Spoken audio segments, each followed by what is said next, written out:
Hi everyone, welcome back to my YouTube channel. Today's class is on realism, which is a Western school of thought, and in the previous class we have discussed idealism. Please go through the video, and if you have not watched the video yet, I'll provide the link in the description below. And also I suggest you to keep a separate notebook for this paper, Philosophy of Education. What you can do is, you can take a notebook and divide the notebook into two parts. You can keep the half of the notebook for the Indian philosophy and then the half of it for the Western philosophy. We will keep on uploading videos, and after watching every video, you note down everything. This will help you in learning better and also for your revision. And as you all know that revision is the key to mastery of any subject. So today we will learn realism, philosophy of education, and we will cover all the important things that we need to know from exam point of view. So we will learn the meaning of realism, the exponents, metaphysics, epistemology and axiology, fundamental principles, aims of education, curriculum, methods of teaching, role of teacher and students, discipline and school. Now to begin, what is realism? It is derived from the Greek word res, which means real. Aristotle is the father of this philosophy. This philosophy represents the theory that particular things exist independently of our perception. So basically this philosophy says that all the external things like the trees, the buildings, the mountains, etc. exist as it is, whether we have idea about them or able to perceive or not. If we remember in idealism, they believe that ideas are the only reality and whatever is there in the external world is the product of ideas. And they believe that since the external world is destructible and keeps on changing, hence it is not real. Only the ideas behind it is real. However, this philosophy, realism, rejects that idealistic notion and says that the external world is reality, whether we have ideas about them or not. So what one perceives is real and is out there existing in concrete reality. Believes in the external world as real, world of objects and not ideas. Only through studying the material world, it is possible to clarify and develop ideas. It gives importance to scientific process. A scientific process is systematic step-by-step process where you conduct experiments which is verifiable. There is a real external world that can be recognized. Individuals don't make reality, they only perceive them. Rejects the idealistic notion that only ideas are real. The ultimate reality is the world of physical objects. Here is a definition of realism according to Butler. Realism is the reinforcement of our common acceptance to scientific process. Now, coming to the exponents of realism. Exponent means person who supports an idea or a theory. So these are the people who supports realism. You may note it down because you can be asked in multiple choice like which of the philosophers supports realism. All these names are very important.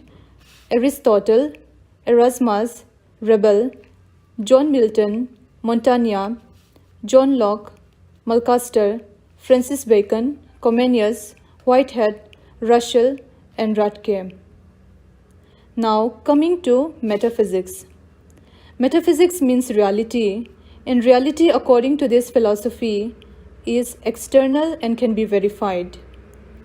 Reality exists independent of and external to our minds. There is a real world of objects that exist independently of us, but that we can acquire knowledge about it. Human beings are sensible and rational beings. They possess the power to sense objects through seeing, hearing, feeling, smelling, and tasting. The world is self-caused. It is a pluralistic world of materials, ideas, and experiments. Objects consist of two dimensions, matter which is body and form which is mind. Next, epistemology. Epistemology means knowledge, and knowledge, according to this philosophy, is derived from experiences. Scientific method or experiment is used to acquire the knowledge.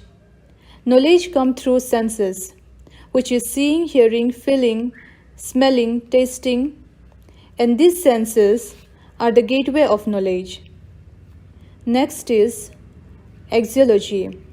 Axiology means values, and according to realism, values should be discovered in the immediate social life. It emphasizes on present practical of life.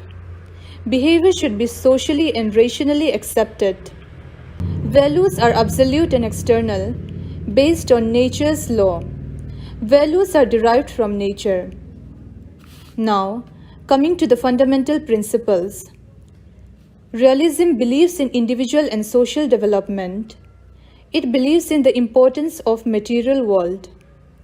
It holds a scientific attitude which emphasizes on experiment. It rejects the transcendentalism. So this transcendentalism is basically a philosophy which believes that reality is intuitive rather than scientific. So this philosophy, realism, rejects that.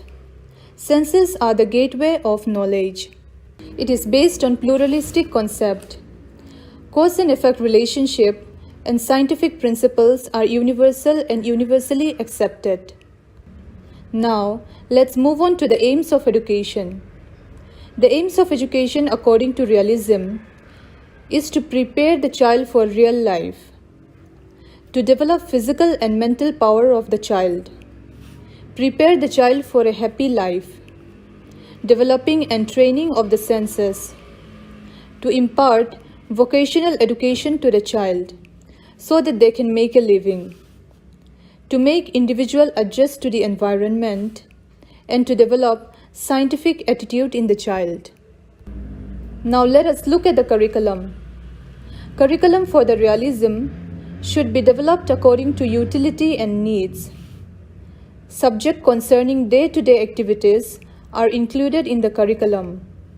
The curriculum should be scientifically approached, standardized, and distinct discipline-based. The curriculum should include natural science, biological science, physical science, health culture, physical exercises, mathematics, geography, history, astronomy, sports, etc. Now, coming to the methods of teaching. The methods of teaching in realism should be scientific and objective. They laid emphasis on self-experience, research, experimental, heuristic, and correlation method, demonstration and recitation, and audio-visual aids. And this is important because it is the senses of seeing, hearing, etc. Now let us look at the role of teachers. Teacher's role is supreme because he brings the child in touch with the external realities of life. The teacher imparts scientific knowledge. The teacher's role is to teach the students that they need to survive. The teacher should be able to expose and guide the students towards the hard realities of life. The teacher should give accurate information to the students. Now, role of students. The role of students in realism is to observe the world around them, to find out and discover new things, and learning by doing with self-experience. Now, moving on to discipline.